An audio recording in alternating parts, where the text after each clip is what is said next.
नमस्कार। आपके अपने चैनल दिव्य दृष्टि में एक बार फिर स्वागत है। आइए सुनते हैं महाशिवरात्रि व्रत की ये पावन कथा, जिसे स्वयं भगवान शिव ने माता पार्वती को सुनाया था। ये कथा न केवल शिव भक्तों के लिए अत्यंत फलदायी है, बल्कि जीवन में पुण्य, शांति और मोक्ष प्रदान करने वाली मानी जाती है। हर हर महादेव। महाशिवरात्रि व्रत में शिवरात्रि व्रत की कथा का पाठ करना अत्यंत शुभ और फलदायी माना गया है। शिव पुराण में भी इस व्रत की महिमा का विस्तार से वर्णन किया गया है। इसके अनुसार यदि कोई मनुष्य या जीव जाने अनजाने भी महाशिवरात्रि का व्रत कर लेता है तो वो भगवान शिव की कृपा का पात्र बन जाता है और यमराज के दूत भी उससे दूर रहते हैं। इसलिए शिव भक्तों को महाशिवरात्रि के इस पावन अवसर पर इस कथा का पाठ अवश्य करना चाहिए। एक बार चित्रभानु नामक एक शिकारी था, जो पशुओं का शिकार करके अपने परिवार का पालन पोषण करता था। वह एक साहूकार का ऋणी था, लेकिन समय पर ऋण न चुका पाने के कारण साहूकार ने उसे शिवमठ में बंदी बना लिया। संयोग से उस दिन शिवरात्रि थी। बंदी गृह में रहते हुए शिकारी ने शिव संबंधी धार्मिक बातें सुनी और शिवरात्रि व्रत की कथा भी सुनी। संध्या होने पर साहूकार ने उसे बुलाकर ऋण चुकाने की बात की। तब शिकारी ने अगले दिन पूरा ऋण लौटा देने का वचन दिया। साहूकार ने उसकी बात मानकर उसे छोड़ दिया। शिकारी शिकार के लिए जंगल की ओर निकल पड़ा, लेकिन दिन भर बंदी रहने के कारण वो भूख और प्यास से व्याकुल था। सूर्यास्त के समय वह एक जलाशय के पास पहुंचा और घाट के किनारे थोड़ा जल पीने के बाद एक पेड़ पर चढ़ गया। उसे आशा थी कि कोई जानवर पानी पीने अवश्य आएगा। वह पेड़ बेलपत्र का था, जिसके नीचे एक शिवलिंग स्थित था, लेकिन सूखे बेलपत्रों से ढका होने के कारण वह दिखाई नहीं दे रहा था। शिकारी को इसका पता नहीं चला। भूख और प्यास से थका वह उसी मचान पर बैठ गया। मचान बनाते समय शिकारी ने जो टहनियां तोड़ी वे संयोगवश शिवलिंग पर गिर गईं।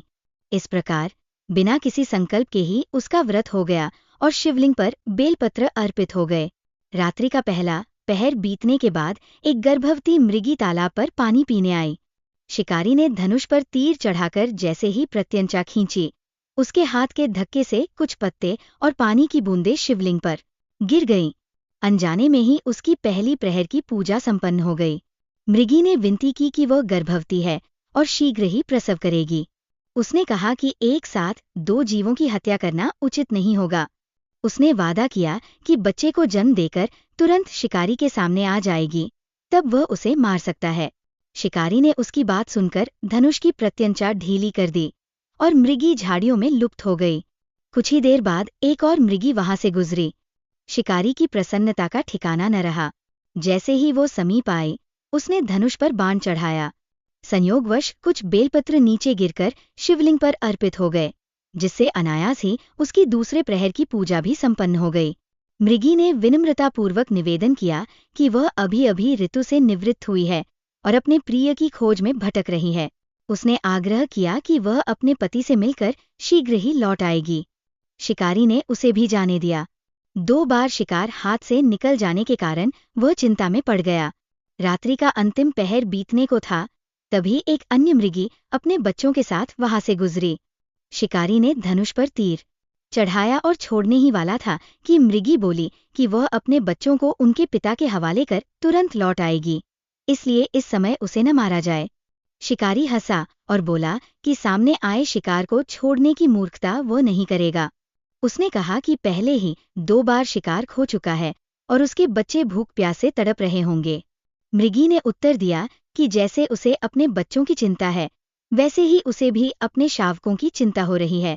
उसने आग्रह किया कि सिर्फ बच्चों के नाम पर उसे थोड़ी देर का जीवन दान दिया जाए। मृगी के दीन स्वर और आश्वासन को सुनकर शिकारी को दया आ गई और उसने उसे भी जाने दिया। शिकार न मिलने के कारण शिकारी बेलवृक्ष पर बैठा बेलपत्र तोड़कर नीचे फेंकता रहा। इस प्रकार उसकी तीसरे प्रहर की पूजा भी अनजाने में संपन्न हो गई। जब पौ फटने को आई तो एक हृष्ट-पुष्ट मृग उसी रास्ते से गुजरा। शिकारी ने सोच लिया कि इस बार वो शिकार अवश्य करेगा। उसने धनुष पर तीर चढ़ाया ही था कि मृग विनम्र स्वर में बोला कि यदि वह पहले आने वाली तीनों मृगियों और उनके छोटे छोटे बच्चों का शिकार कर चुका है तो उसे भी तुरंत मार दे, ताकि उसे उनके वियोग का दुख न सहना पड़े। लेकिन यदि उसने उन्हें जीवनदान दिया है तो उसी दया के भाव से उसे भी कुछ समय के लिए छोड़ दे। वह अपनी पत्नियों से मिलकर अवश्य लौटेगा। मृग की बात सुनकर शिकारी ने उसे पूरी कथा सुना दी। तब मृग ने कहा कि उसकी तीनों पत्नियां अपने धर्म का पालन करने के लिए प्रतिज्ञाबद्ध होकर गई है। यदि वह मारा गया तो वे अपनी प्रतिज्ञा पूरी नहीं कर पाएंगी। जैसे उसने उन पर विश्वास करके उन्हें जाने दिया, वैसे ही उसे भी जाने दे। वह शीघ्र ही अपने परिवार के साथ लौटेगा। रात्रि जागरण, उपवास और शिवलिंग पर बेलपत्र अर्पित होने से शिकारी का हिंसक हृदय निर्मल हो चुका था। उसमें भगवत शक्ति का वास हो गया था। उसके हाथ से धनुष और बाण स्वतः ही छूट गए और उसने मृग को जाने दिया। कुछ देर बाद मृग अपने पूरे परिवार के साथ शिकारी के समक्ष उपस्थित हो गया ताकि वह उनका शिकार कर सके। लेकिन जंगली पशुओं की सत्यनिष्ठा, सात्विकता और पारस्परिक प्रेम भावना देखकर शिकारी को गहरी ग्लानि हुई। उसके नेत्रों से अश्रुधारा बह निकली। उसने न केवल मृग परिवार को जीवनदान दिया, बल्कि अपने कठोर हृदय को हमेशा के लिए हिंसा से विमुख कर दिया और करुणा एवं दया का मार्ग अपना लिया। देवलोक से समस्त देवगण इस अद्भुत घटना को देख रहे थे।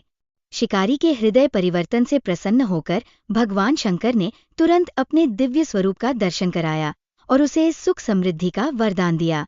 साथ ही उसे गुह नाम प्रदान किया। यही वही गुह था जिससे भगवान श्रीराम ने मित्रता की थी।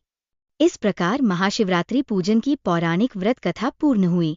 नमः पार्थिपते हर हर महादेव।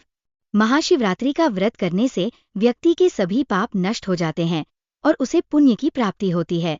इस दिन शिवलिंग का जल, दूध, दही, घी, शहद और गंगा जल से अभिषेक करना अत्यंत शुभ माना जाता है। बेलपत्र, धतूरा, भांग और आग के फूल भगवान शिव को अर्पित किए जाते हैं। इस दिन भक्तजन उपवास रखते हैं और रात्रि में जागरण कर भगवान शिव की महिमा का गुणगान करते हैं। जो भक्त श्रद्धा और भक्ति भाव से ये व्रत करते हैं, उन्हें सुख, शांति, धन, वैवाहिक सुख और मोक्ष की प्राप्ति होती है। विवाहित महिलाएं अपने पति की दीर्घायु और सुखद जीवन की कामना से इस व्रत को करती हैं। वही अविवाहित कन्याएं योग्य पति प्राप्ति के लिए इस व्रत का पालन करती है। महाशिवरात्रि व्रत की पूजन विधि प्रातः स्नान कर स्वच्छ वस्त्र धारण करें और भगवान शिव का स्मरण करें। व्रत का संकल्प लें और दिन भर निराहार रहें। दिन में एक बार फलाहार या दूध ग्रहण किया जा सकता है। शिवलिंग का पंचामृत, दूध, दही, घी, शहद, गंगाजल से अभिषेक करें। बेलपत्र, धतूरा, भांग, चंदन, अक्षत और फल अर्पित करें। नमः शिवाय मंत्र का जाप करें और रात्रि जागरण करें। शिव पुराण या शिव चालीसा का पाठ करें। अगले दिन प्रातः व्रत का पारण करें और ब्राह्मणों को भोजन कराएं। जो भक्त इस व्रत को श्रद्धा और निष्ठा से करते हैं, उन्हें भगवान शिव की असीम कृपा प्राप्त होती है और उनके सभी कष्ट दूर हो जाते हैं। यदि ये जानकारी उपयोगी लगी हो तो इसे लाइक और शेयर करें। साथ ही चैनल को सब्सक्राइब करना न भूलें। कमेंट बॉक्स में हर हर महादेव लिखकर अपनी राय जरूर दें।